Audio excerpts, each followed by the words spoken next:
بسم اللہ الرحمن الرحیم۔ السلام علیکم۔ مزمل وائس آفیشیل میں خوش آمدید۔ شہزاد نے اس لڑکی سے پوچھا، آپ کون ہیں اور یہاں کیا کر رہی ہیں؟ مگر لڑکی نے بغیر کچھ بولے اس بات میں سر ہلا دیا۔ شہزاد مسکراتے ہوئے، محترمہ آپ کچھ بتائیں گی؟ کیا مسئلہ ہے؟ نام کیا ہے آپ کا اور اتنی رات کو یہاں کیا کر رہی ہیں؟ جی میرا نام سارا ہے، وہ میں بڑی مشکل میں ہوں۔ شہزاد، گھبرائے نہیں سارا، بتائیں کیا مسئلہ ہے؟ سارا ایک طرف اشارہ کر کے کہنے لگی، کیا آپ وہاں تک چل سکتے ہیں؟ شہزاد، جی ضرور چلیے۔ اب وہ سارا کے پیچھے پیچھے چلنے لگا۔ آگے آگے سارا ایک چھوٹی سی پگڈنڈی پر چلتی ہوئی کھیتوں کی گہرائی میں جاتی جا رہی تھی۔ ایک عجیب سا خوف شہزاد کو گھیرے ہوئے تھا، مگر مرد کی مردانگی یہ گوارا نہیں کر رہی تھی کہ عورت کے سامنے اپنا خوف ظاہر کرے، تو وہ اپنے خوف پر قابو پاتے ہوئے اس کے پیچھے پیچھے چل رہا تھا۔ اب عالم کچھ ایسا تھا کہ دونوں طرف لمبی فصلیں تھیں اور درمیان میں ہلکی سی چاند کی روشنی تھی۔ آہستہ آہستہ سارا کی رفتار تیز ہوتی گئی اور شہزاد تیز تیز قدم چل کر بھی اس کے قریب بھی نہیں پہنچ پا رہا تھا۔ ایک اور عجیب بات یہ تھی کہ سارا کا سایہ نہیں بن رہا تھا، مگر شہزاد اس بات کو اپنا وہم سمجھ رہا تھا۔ ہلکی ہلکی پھوار شروع ہوئی تو راستہ اور بھی مشکل اور کیچڑ سے بھرپور ہو گیا۔ اچانک زور کی بجلی کڑکی اور اندھیرے میں کافی روشنی ہوئی۔ شہزاد کی نظر اب جو سارا کے پاؤں پر پڑی تو اس کے اوسان خطا ہو گئے۔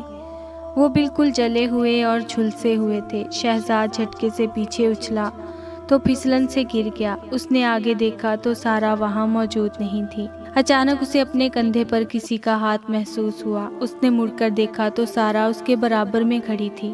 اب شہزاد کے خوف کے مارے چیخ نکل گئی۔ سارا کو اتنے قریب سے دیکھ کر محسوس ہوا کہ اس کا چہرہ بھی اچانک سے جھلسا ہوا تھا۔ جو لڑکی تھوڑی دیر پہلے اتنی خوبصورت نظر آ رہی تھی، وہ اچانک اتنی بھیانک اور خوفناک چڑیل میں بدل چکی تھی۔ شہزاد کے جسم پر خوف اور کپکپی طاری تھی۔ کون ہو تم؟ شہزاد نے کپکپاتے ہوئے سوال پوچھا۔ سارا نے زور سے کہا لگایا، کیا ہوا؟ ڈر گئے؟ اس کی آنکھیں پھیل کر بڑی بڑی ہو گئی تھیں اور ان میں خون اترا ہوا تھا۔ شہزاد، پلیز مجھے جانے دو۔ سارا، ایسے کیسے جانے دوں؟ میری کہانی تو سن کر جاؤ۔ شہزاد، نہیں پلیز دیکھو، مجھے چھوڑ دو۔ سارا، گر جی چپ کر جا، اب ایک لفظ بھی بولا نا تو جسم کا خون ایسے غائب کروں گی کہ پتہ نہیں چلے گا۔ پھر اچانک سے وہ اس کے برابر سے غائب ہوئی اور سامنے ایک مٹی کے ٹیلے نما جگہ پر نمودار ہوئی۔ شہزاد اب خوف کے مارے شدید گھبرا رہا تھا۔ اسے وہاں دو ٹیلے نظر آ رہے تھے، جیسے دو قبریں ہوں، جن میں سے ایک پر وہ بیٹھی تھی۔ سارا ایک بار پھر ہنستے ہوئے، کتنی عجیب بات ہے نا، کل میں بھی زندہ تھی اور آج دیکھو منو مٹی تلے ہوں۔ شہزاد گھبراتے ہوئے، کیا مطلب؟ کیا ہوا تمہارے ساتھ؟ سارا اچانک افسردہ سی ہو گئی۔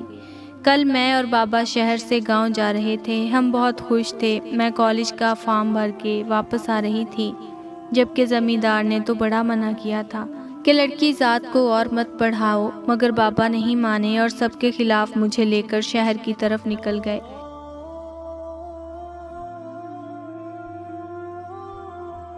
واپسی میں ہمیں تھوڑی دیر ہو گئی۔ بابا کا پروگرام تھا کہ میرا کام نمٹا کر اپنے ایک پرانے دوست سے ملتے ہوئے گھر جائیں گے، اور اس نے ایک گہری سانس لی۔ شہزاد، پھر کیا ہوا؟ سارا، پھر جب ہم ان کے گھر پہنچے تو انہوں نے ہمیں کھانے پر روک لیا۔ وہاں سے نکلتے نکلتے ہی ہمیں مغرب ہو گئی اور پھر اندھیرا ہونے لگا۔ ہم اسی راستے پر اپنے گاؤں کی طرف جا رہے تھے کہ کچھ نقاب پوشوں نے ہم پر حملہ کر دیا اور میرے بابا کے پیٹ میں پے در پے خنجر کے وار کیے۔ خون کا فوارہ نکلا اور بابا دیکھتے ہی دیکھتے زمین پر ڈھیر ہو گئے۔ اس کے بعد وہ زور زور سے ہنسنے لگے۔ ان میں سے ایک چلایا، کہا تھا نا بات مان لے، اب یہ مزارے ہم زمینداروں کی بات ٹالیں گے، اور زور سے بابا کے جسم پر لات ماری۔ میں نے ان کی بڑی منتیں کی، پاؤں پکڑے، پر انہیں رحم نہ آیا۔ پھر ان میں سے ایک نے میری طرف دیکھا اور مجھے ٹانگ سے پکڑ کر گھسیٹتے ہوئے اس طرف لے گیا۔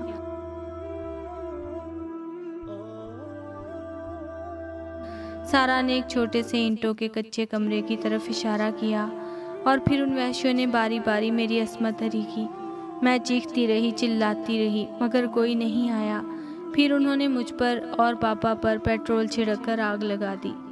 میری چیخیں اس پورے کھیت میں گونج رہی تھیں کہ اچانک انہیں دور سے کوئی گاڑی کی روشنی نظر آئی تو انہوں نے مجھ پر کمبل ڈال کر آگ بجھائی اور پھر یہیں کھڑا کر کے مجھے ادمرا اس قبر میں زندہ درگور کر دیا۔ اچانک شہزاد کو لگا کہ وہ چپ ہو گئی۔ شہزاد نے قریب جا کر دیکھا تو جہاں سارا بیٹھی تھی وہاں مٹی کا ٹیلا تھا۔ اس نے فوراً واپسی کی تیاری پکڑی اور تقریباً بھاگنا شروع کر دیا۔ وہ بھاگتا ہوا وہاں سے نکلنا چاہتا تھا کہ زمین پر درختوں کی جڑیں رگڑتی ہوئی آئیں اور اس کے پاؤں سے لپٹ گئیں۔ وہ دھڑام سے زمین پر گر گیا۔ پھر وہ جڑیں اسے گھسیٹتے ہوئے وہیں لے گئیں جہاں سے وہ بھاگنا شروع ہوا تھا۔ اب اس کے حواس اور ہمت جواب دے رہے تھے۔ وہ جتنی بار بھی کوشش کرتا، جتنی دور تک چلا جاتا، مگر پھر وہیں لوٹ آتا۔ کبھی جڑیں اسے کھینچ لیتی، کبھی راستے پر بھاگتے بھاگتے اسے لگتا وہ بس گول گول گھوم رہا ہے۔ تھک ہار کر وہ وہیں بیٹھ گیا۔ اس کا سانس بری طرح پھول رہا تھا۔ پھر اس نے سوچنا شروع کیا کہ یہ سب کیوں ہو رہا ہے۔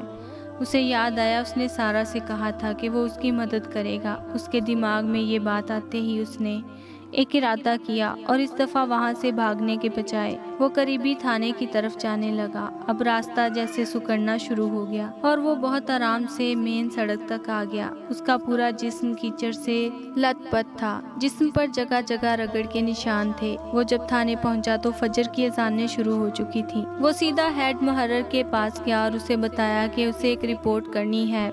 پھر اس نے بتایا کہ اسے شبہ ہے کہ ایک لڑکی اور اس کے باپ کو یہاں کے زمیندار نے قتل کروایا ہے۔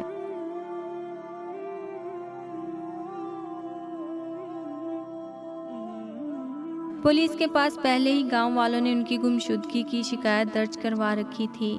ہیڈ محرر نے ایس ایچ او کو فون ملا کر تفصیل بتائی، جس نے انہیں فوراً جائے وقوع پر پہنچنے کا حکم دیا اور خود بھی وہیں پہنچ گیا۔ وہاں پولیس نے دونوں ٹیلوں کو کھود کر لاشیں برآمد کیں۔